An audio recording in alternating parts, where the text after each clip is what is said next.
you're going to take the bottom part of the clapper, pull this up, and tuck these tabs in.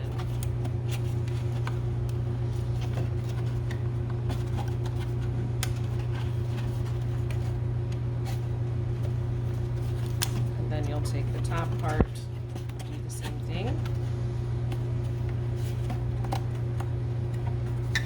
Then it's best to fold the top portion in first.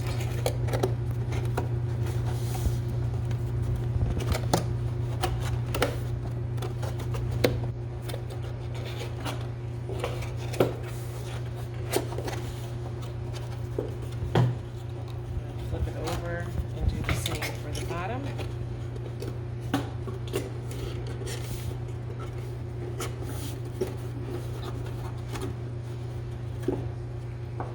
Then you'll open the lid, and then you'll put the insert in.